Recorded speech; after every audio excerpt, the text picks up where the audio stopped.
Muito bem. Esta apresentação de hoje, eu tenho muita coisa para dizer, tenho pouco tempo para dizer, tenho umas ideias gerais, mas gostava de ter, isto é a primeira vez que eu vou sequer fazer esta apresentação, e como penso que vocês já têm essa experiência, uma pessoa deve sempre ensaiar as suas apresentações de modo a assegurar que as ideias-chave são transmitidas e que conseguimos fazer a coisa no tempo. Eu desta vez não fiz nem uma coisa nem outra e, portanto, vamos ver o que é que se consegue fazer nestes 20 minutos ou pouco mais do que isso. Bem, e sobretudo, o que é que a evolução e a história natural têm a ver com a ecologia e com a conservação da natureza? Bem, vamos começar por definir o que é a ecologia e vamos começar por definir o que é a natureza. E depois, eventualmente, chegaremos ao capítulo da conservação e o que é isso da conservação e o que é que nós queremos conservar. Bem, a primeira nota que eu vos quero deixar é com esta imagem. Esta imagem pretende simbolizar os níveis de organização biológica. Não sei se já passaram, se já viram alguma coisa deste género, mas a biologia é organizada, a vida na Terra é organizada com uma estrutura hierárquica. Nós já vimos na aula passada a estrutura hierárquica em termos da classificação dos seres vivos, mas toda a vida está organizada de forma hierárquica. O que é que isto quer dizer? Quer dizer que toda a matéria é constituída por átomos, okay? E os átomos organizam-se, vários átomos formam uma molécula, okay? E até aqui às moléculas, nós estamos no plano da química, okay? Átomos, moléculas, isto é química. Daqui para cima já começa a ser biologia, porque depois as células são conjuntos de moléculas, as células são formadas por moléculas. E depois as células depois organizam-se em tecidos, e nós sabemos, talvez vocês já tenham ouvido falar do tecido muscular, que é o que está aqui representado, há a pele, que é um tecido, os ossos, o sangue, tudo isto são tecidos, são diferentes maneiras das células se organizarem. E depois os tecidos juntam-se em órgãos, e os órgãos juntam-se em sistemas, por exemplo, temos aqui o órgão, sendo o coração, e o sistema circulatório, como sendo um sistema de vários órgãos, dos quais faz parte o coração. E depois os organismos, cada um de nós individualmente, é constituído por uma série de sistemas. Okay? Lá está a tal estrutura hierárquica, caixinhas cada vez maiores. Depois, cada organismo não vive isoladamente, existem uma série de outros organismos da mesma espécie, e os conjuntos de organismos da mesma espécie formam populações, e depois essas populações interagem umas com as outras, as várias populações. A gente tem aqui o macaquinho e os passarinhos, e um leão, e uma zebra, e portanto há inter-relações entre as diferentes espécies numa comunidade biológica, e depois as várias comunidades biológicas interagem com o seu meio ambiente. Okay? Os animais bebem água, respiram ar, portanto coisas do ambiente, coisas que não são vivas, mas de que precisam. E o conjunto dos seres vivos e da componente não viva de que eles necessitam é chamado ecossistema.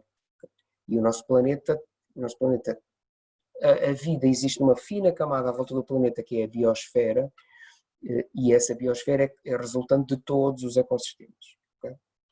Portanto, porque é que eu fui buscar isto? É porque nós vamos começar a falar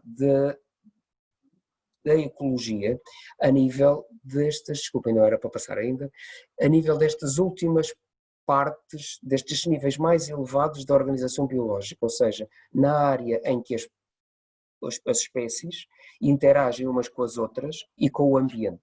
Okay? E de facto, talvez vocês já tenham ouvido uma definição de ecologia. Desculpa, eu tinha pensado fazer aqui umas pausas e fazermos algum diálogo, mas eu prefiro, como temos pouco tempo, deixem-me ser menos pedagógico, deixem-me ser mais expositivo, e depois eventualmente podemos tirar alguma dúvida, esclarecer alguma questão que vocês têm. Mas dizia eu então que quando falamos de ecologia, falamos destas áreas aqui, das relações entre os seres vivos uns com os outros e com o seu meio ambiente. Aliás, a definição que vem à cabeça de muita gente, que deve ser porque é dada assim no ensino secundário, é de que a ecologia é a ciência que estuda as relações entre os seres vivos e entre este e o ambiente. Não é exatamente assim. A definição, enfim, não é exatamente assim agora. A definição atual de ecologia é que é a ciência que estuda a distribuição e a abundância dos seres vivos. Okay? Claro que, portanto, ou seja, a ecologia, no fundo, o que lhe interessa é saber o que é que vive aqui e quantos são. Okay? Claro que isso é, para que é que a ecologia quer saber isso? Que é para poder explicar porque é que estes organismos vivem aqui e não vivem noutro sítio, e porque é que vivem tantos aqui e não vivem mais ou não vivem menos. Okay? De modo que a ecologia acaba por ir parar essa relação entre os seres vivos e entre os seres vivos e o ambiente, mas pela via mais concreta de saber, de fazer mapas da distribuição dos organismos e contá-los. Okay? E eu pus aqui 2 exemplos para mostrar esses 2 aspectos da relação entre os seres vivos e da relação entre os seres vivos e o ambiente. O primeiro é o exemplo do panda. Talvez a gente conhece os pandas e penso que toda a gente sabe que os pandas comem bambu. Okay? Temos aqui um panda a comer bambu. O que é que isto significa? Significa que portanto, os pandas são uns ursos muito especializados que têm uma ecologia muito estrita. Eles só comem bambu, determinadas espécies de bambu, e, portanto, estão limitados às zonas onde existe esse bambu. Okay? E a razão por que os pandas estão ameaçados de extinção ainda hoje, apesar dos esforços dos chineses para os conservar, é que a expansão urbana e industrial chinesa está a eliminar as florestas de bambu que eles tinham. E com isso o espaço onde os pandas podem estar está-se a reduzir. Okay? O outro exemplo que eu tenho aqui é o dos corais. Os corais, destes corais de água quente, superficiais, só existem nas zonas tropicais, nas zonas equatoriais. E há uma razão para isso. É que, e, portanto, quando olhamos para este mapa que eu tenho aqui em baixo, deixa-me cá ver. Quando olhamos para este mapa que eu tenho aqui em baixo, vocês podem ver que, portanto, temos os pontos pretos que são os sítios onde há recifes de coral e temos as zonas a cores que representam as temperaturas. Okay? E nós vemos que existem recifes de coral nas zonas em que as temperaturas são mais elevadas. De facto, a maior parte das espécies de coral não pode viver, não pode pelo menos seguramente formar recifes se a temperatura desce abaixo dos 20 graus. De modo que, por exemplo, nós não temos corais nos Açores, porque a temperatura aqui durante o inverno desce bastante. Portanto, cá está agora um efeito da ecologia, mas do ambiente nos seres vivos. Só há corais naquelas zonas, porque são aquelas zonas em que a água nunca fica fria, tão fria que os corais morram. Esse é o primeiro ponto, o que é a ecologia. O segundo ponto é uma questão que é muito importante também, já vamos ver porquê, que é a questão do equilíbrio da natureza e do equilíbrio da natureza. Há muitas vezes na percepção geral das pessoas a ideia de que a natureza tem um certo equilíbrio e que os humanos é que perturbam o equilíbrio natural. Bem, os próximos slides que eu vou tentar passar mais depressa mostram que não é assim, que a natureza é formidavelmente dinâmica. Isto que está aqui é uma imagem, é um gráfico que pretende mostrar as várias extinções que foram ocorrendo ao longo do tempo. Estamos aqui a falar de muitos milhões de anos, ok? Estamos a começar há 500 milhões de anos atrás, no Câmbrico, e eu fui buscar este gráfico para ilustrar que houve, por convenção, há 5 grandes extinções em massa, ou seja, 5 grandes momentos em que se extinguiram. Este gráfico aqui mostra as extinções, em que se extinguiu num espaço muito curto, extinguiu-se uma grande percentagem dos seres vivos, ok? 30% no final do Ordovício, 20 e tal % no final do Devónico, a grande extinção do final do Pérmico quase que eliminou a vida na Terra, desapareceram 50% das espécies, e depois há a célebre a célebre extinção no final do Cretácico, que acabou com os dinossauros. Essa é a primeira coisa. Portanto, a vida tem ciclos próprios de extinção. Okay? E, portanto, não há um equilíbrio, não se pode dizer que haja um equilíbrio. Depois há grandes tendências. Este outro gráfico mostra a mesma coisa, ou seja, mostra as extinções, as tais 5 grandes extinções que eu acabei de falar, mas num contexto do número de espécies e não da magnitude da extinção. E o que nós vemos aqui é que nos últimos 200 milhões de anos, apesar das extinções, e está aqui a extinção dos dinossauros, okay? Enfim, a extinção na qual desapareceram os dinossauros, apesar dessa extinção, a vida recuperou. Okay? Portanto, há 66 milhões de anos, talvez vocês tenham esta noção, a ideia que nós temos é de que um asteroide gigantesco, uma montanha, colidiu com o planeta. E ao fazer isso, alterou completamente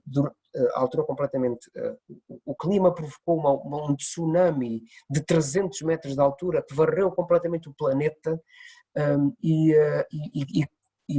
colocou tanta pó em suspensão que a Terra ficou praticamente escura durante anos e, portanto, foi um episódio gravíssimo. E, no entanto, a vida recuperou e nós temos neste momento, ou estávamos antes do início da Revolução Industrial, num momento do pico da diversidade do planeta.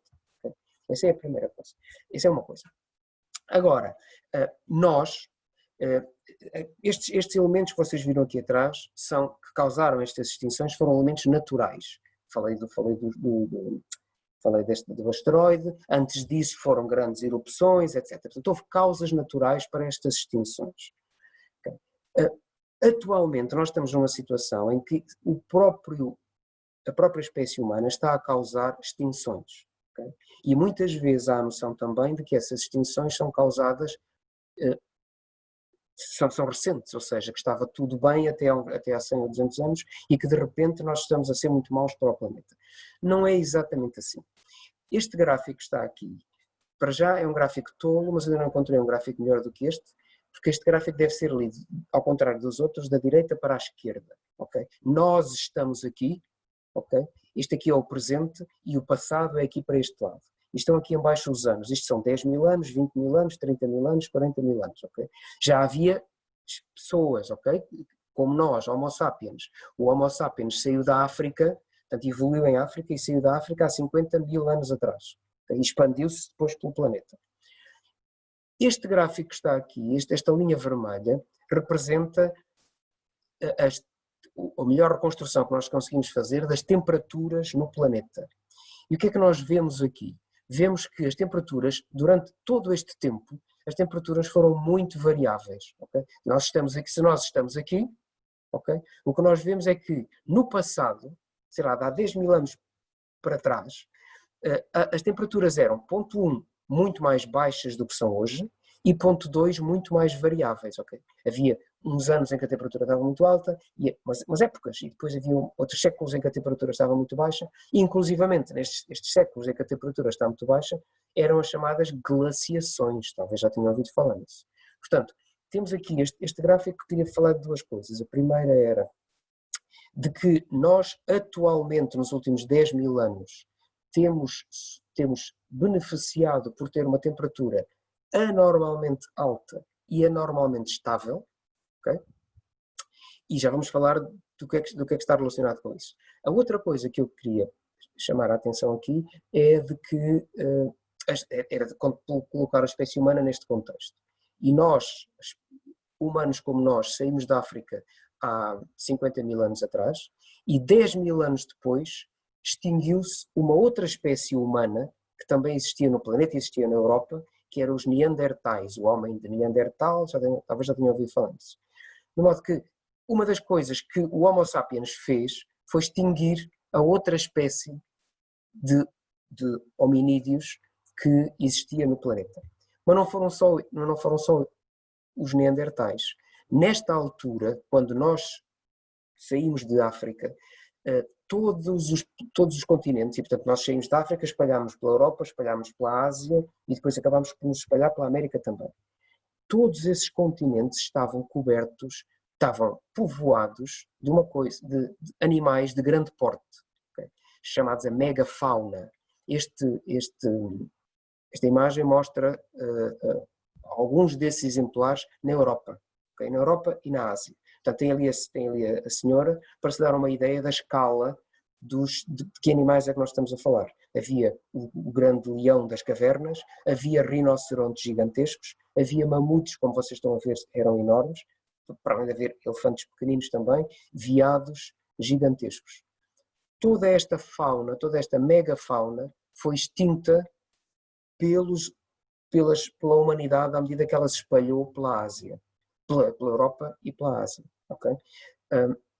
E isto, nós conseguimos ver este padrão repetir-se em várias outras situações. Por exemplo, este gráfico mostra, mais uma vez aqui temos um gráfico ao contrário, ou seja, o presente está aqui e o passado está aqui, está para a direita, e nós vemos que quando os humanos chegaram à Austrália, houve uma vaga de extinções.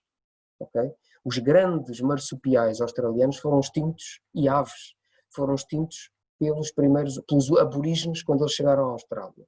Assim que, há 10 mil anos atrás, os humanos chegaram à América, uma das coisas que acontece logo é a extinção também dos grandes mamíferos, okay? Os mamutes, por exemplo, e muitos outros. De modo que há aqui um padrão, onde eu quero chegar é que há aqui um padrão de antagonismo entre a espécie humana e a natureza. Nós temos uma capacidade, nós enquanto espécie, temos uma capacidade de destruição de que não nos damos contas. E eu já vou falar daqui a mais um bocadinho, depois claro que da nova vaga de extinções que estão agora a acontecer a nível global e que estão relacionados agora com a tecnologia que nós inventamos. E para isso vou buscar este outro gráfico. Aqui o que nós temos é um esforço feito por um conjunto de cientistas para estudar o impacto da espécie humana sobre o planeta. Okay? E o que eles fizeram foram analisar quais eram as áreas nas quais os seres humanos estavam a ter um impacto negativo sobre os ecossistemas, okay? E depois foram mais longe, eles foram quantificar qual era o nível seguro desse impacto. Okay? Naquela noção que eu tenho estado a tentar transmitir de que nós temos um impacto sobre a natureza. Okay?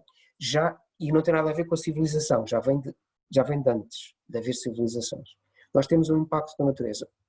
O que precisamos saber é qual é o nível seguro desse impacto para nós o podermos reconhecer e o podermos controlar. Okay?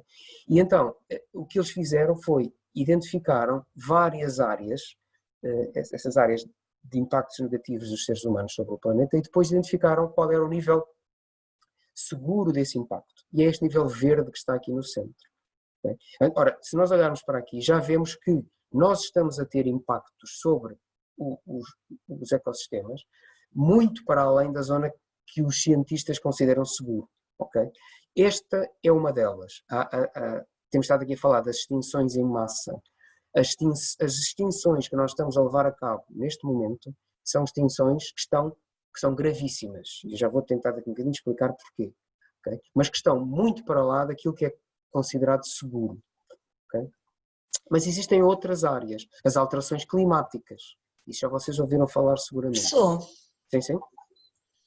a pessoa não pode disponibilizar isso, seja não pode usar isso como recurso também. Evidentemente, isto vai ficar disponibilizado, sim, e inclusivamente eu vou fazer um resumozinho em texto destas coisas todas. Sim. Porque por acaso isso está muito relacionado com as ameaças. Eu sei, pois precisamente. Por isso eu acho que este trabalho é muito importante. Eu depois tenho inclusivamente, este texto está em inglês, mas há bibliografia Não tem sobre isto em problema, não tem português. problema. Ok, muito bem. E então, portanto, o que eu quero chamar a atenção para este gráfico é que, neste momento, as alterações climáticas já atraíram a atenção de toda a gente, já toda a gente sabe que é uma situação grave. Mas há outras situações até mais graves do que as alterações climáticas. Uma delas é a questão das extinções, a outra é a questão da desflorestação, ou seja, da perda do coberto vegetal no planeta, e a outra é a poluição por nutrientes, esta área aqui. Qualquer uma destas três áreas é tão ou mais grave do que as alterações climáticas. Okay? Portanto, estamos numa situação mesmo muito complicada. Eu vou saltar este gráfico, aliás, até vou saltar estes gráficos todos e vou passar para aqui. Este é um gráfico que mostra a concentração de dióxido de carbono, de metano e de nitróxido de azoto na atmosfera. Okay? Estamos aqui o ano do nascimento de Jesus Cristo, 500 anos atrás, 1000 anos atrás, 1500 anos atrás, e depois de repente chegamos a 1800 e o dióxido de carbono, o metano, o nitróxido de azoto explodem. Okay? O que é que aconteceu aqui? Aconteceu a Revolução Industrial e, portanto, a utilização massiva de combustíveis fósseis. Okay? E por isso nós chegamos a uma situação em que estamos a alterar o clima do planeta. Lembram-se de eu vos ter mostrado aqui para trás este gráfico, em que nós temos tido nos últimos 10.000 anos um clima muito estável, anormalmente estável.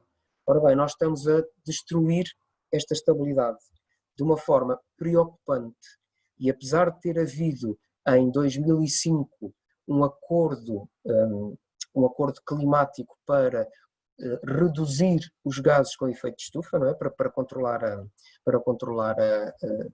este aquecimento global, e o Acordo de Paris diz que nós vamos procurar manter a temperatura do planeta, procurar que a temperatura do planeta não ultrapasse 1,5 graus e seguramente que não ultrapasse os 2 graus. Okay? E portanto, nesse sentido, nós estamos aqui em 2020, nós devíamos estar nestes percursos aqui, okay? Para 2030 devíamos estar neste percurso de modo a conseguirmos chegar a ter no máximo 2 graus de aumento de temperatura até ao final do século, e de facto onde nós estamos é neste percurso. Okay? Nós estamos a caminho de aumentar a temperatura do planeta até ao final do século, não em 2 graus, mas talvez em 5 ou em 6. E portanto este é um cenário muito grave. Há outros cenários graves, eu falei ainda há bocadinho da poluição por nutrientes, vocês vês também, uma vez estamos nos Açores, no continente as pessoas não sabem o que é eutrofização. Aqui nos Açores já sabem, quanto mais não seja por ter ouvido falar aqui há uns anos da eutrofização das lagoas, e as pessoas têm uma ideia que a eutrofização tem a ver com a agricultura, ou com a forma como a agricultura é feita. Pois bem, portanto, que é exatamente isso, ou seja, quando se utiliza demasiados fertilizantes na agricultura, esses fertilizantes acabam por ir parar a água e as lagoas ficam cheias de algas e depois as algas apodrecem e morrem os peixes, etc. É a eutrofização. Ora bem, nós estamos numa escala já em que estamos a fazer eutrofização no oceano. Okay? Esta é a zona do sul dos Estados Unidos, aqui Nova Orleans, esta é a bacia do Mississippi, e o Mississippi transporta tantos nutrientes provenientes da agricultura intensiva em toda esta zona dos Estados Unidos que causa eutrofização no oceano. Há peixes a morrer em centenas de quilómetros quadrados do oceano. Portanto, é mais uma vez uma das preocupações graves e claro. Só, há um documentário que fala sobre um tipo de peixe que puseram no Rio de França, no Rio, agora não sei, não me ocorre o nome, está debaixo da língua, e que esse peixe sobrevive mais do que os outros exatamente por causa disso. Pois é possível, mas o problema é que para um peixe que sobrevive, há todos os outros que morrem. Pois é, mas como ele adapta-se aos níveis de... Aí havia esse comentário por acaso, eles pescam esse peixe, mas é só mesmo por desporto, eles não o comem, porque ele absorve mais os metais e isso tudo que é depositado no rio. Claro. Portanto, são situações muito graves. E a última situação muito grave, isso também vocês já ouviram falar, isso falou-se muito o ano passado e vai-se voltar a ouvir falar infelizmente este ano, que são a desflorestação. Okay? Isto aqui é uma imagem da Amazónia, uma imagem clássica, não falta na internet, são imagens, eu apanhei a primeira que me apareceu, mas quer na Amazónia, quer em África, quer na Ásia, nós estamos a desflorestar o planeta a uma grande escala. Okay? Duas últimas coisas. Porquê que isto é preocupante? Isto é preocupante porque nós precisamos da natureza e portanto, este é um conceito que eu acho que é importante vocês terem também, eu depois vou deixar também links e recursos com isto, que é a questão dos serviços do ecossistema. Okay? É uma coisa relativamente recente. As Nações Unidas fizeram um trabalho com este conceito no início do século no virar do milénio, no início do século XXI, e a ideia é que nós precisamos dos ecossistemas, e precisamos de ecossistemas ricos em biodiversidade, não precisamos de rios mortos, em que só há uma espécie de peixe que nós não conseguimos comer sequer. Okay? Nós precisamos de ecossistemas com toda a sua diversidade. E precisamos de ecossistemas para quê? O trabalho aqui foi o de criar categorias. E, portanto, nós precisamos dos ecossistemas porque eles nos dão coisas. E, portanto, aqui os serviços de provisionamento, de fornecimento, de provisão, são os serviços que os ecossistemas nos prestam. Quando nós vamos ao mar pescar, nós não criamos aqueles peixes, não é como ir ao galinheiro buscar uns ovos. Okay? Aquilo é um serviço do ecossistema, o ecossistema é que criou aqueles peixes e nós vamos lá buscá-los. Okay? Da mesma forma, quando nós fazemos um furo e tiramos água para abastecer as populações, essa água não fomos nós que a fizemos, não fomos nós que a purificamos, foi o ecossistema, precisamos deles. Precisamos de matérias-primas, precisamos de energia, precisamos até de produtos farmacêuticos. Como vocês sabem, muitos dos nossos medicamentos são adaptados de produtos naturais. Mas não é só nesse sentido de coisas que nós tiramos da natureza, é também de serviços de regulação. O nosso clima é regulado pelas plantas.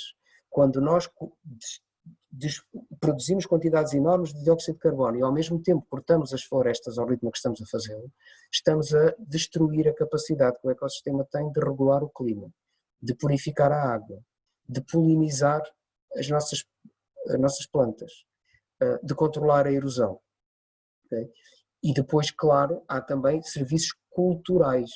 Okay? Ou seja, mesmo que nós fisicamente não tiremos nada dos ecossistemas, nós precisamos deles para questões espirituais, que nós nos sentimos bem na natureza, e eu gostava que vocês, se isso couber nos trabalhos em que isso caiba, vocês considerassem, já vi que muitos consideram, levar os alunos ao exterior, a ver um parque natural, ver um centro de interpretação sobre a natureza, etc. Porque isso é muito importante, sair da escola e contactar com a natureza de alguma forma. Nós, enquanto espécie, precisamos disso, já para não falar de coisas económicas mesmo, como o turismo, não é? Que precisa destes serviços dos ecossistemas.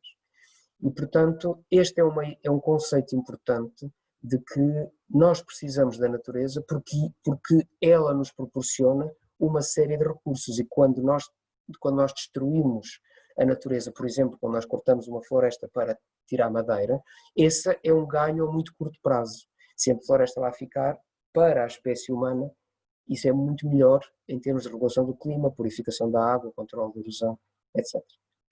O último conceito que eu tinha era este, em inglês isto é The Donut Economy, e os brasileiros são muito engraçados, chamam isto a economia da rosquinha ou da rosquilha.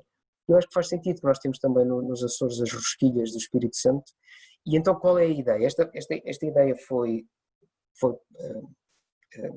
proposta por uma senhora, pela Kate Raworth, e então a ideia dela, que é muito importante, e é o último conceito com que eu vos quero deixar, é que nós não devemos olhar só para o exterior. Quando falamos da conservação da natureza, não devemos olhar só para os problemas que nós estamos a causar à natureza.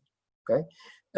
E cá estão eles, okay? As alterações climáticas, a poluição por nutrientes, a desflorestação, a perda da biodiversidade. Ou seja, a ideia que ela dá nesta rosquilha é que há um limite para os nossos impactos sobre o ambiente. E se as primeiras pessoas que saíram da África não tinham conhecimento de que ao matar os mamutes da maneira como estavam a matar, isso iria fazer com que a espécie se extinguisse, nós hoje já temos esse conhecimento. E, portanto, nós temos o conhecimento de que há limites que não podemos ultrapassar em termos da nossa relação com o ambiente. O que a Kate fez de uma forma fantástica foi chamar a atenção para os problemas da maneira como nós tratamos as outras pessoas. Okay? E, portanto, chamar a atenção que se nós enquanto espécie, estamos a falhar em termos da conservação da natureza, estamos a falhar também em termos da justiça com que tratamos as pessoas no nosso planeta. Okay? E, portanto, e por exemplo, quer dizer, vocês sabem também, nós temos pessoas que não têm onde é que está a comida, temos pessoas que não têm comida, okay? Temos pessoas que não têm água, okay? Mas também temos pessoas que não têm acesso a sistemas de saúde, temos pessoas que não têm acesso à educação, okay? Temos pessoas que não têm voz política, temos pessoas que não têm paz, que vivem em guerras, okay? Temos enormes desequilíbrios entre homens e mulheres, portanto, nas relações entre homens e mulheres de todo lado, habitação, etc. E, portanto, o último conceito com que eu queria terminar, e os meus 30 minutos já estão a olhar para mim, o último conceito com que eu queria terminar era este, é que tão importante hoje como falar dos graves problemas ambientais, é falar dos graves problemas sociais. E, portanto, ela apresenta isto como esta rosquilha, não é? Há aqui um espaço em que nós precisamos de viver no futuro, um espaço em que não falte nada a ninguém, okay? Em que tenhamos um chão social que garanta a igualdade de acesso a todas as coisas que são básicas para a espécie humana e portanto, viver acima desse chão. Não pode haver pessoas que não têm comida, não pode haver pessoas afetadas pela guerra, não pode haver discriminação entre géneros e não podemos ceder os limites do nosso planeta. Temos que baixar a utilização de combustíveis fósseis, temos que baixar a utilização de nutrientes na agricultura, temos que parar a desflorestação e temos que parar a perda da biodiversidade. Esta era... Deixa-me parar aqui a gravação.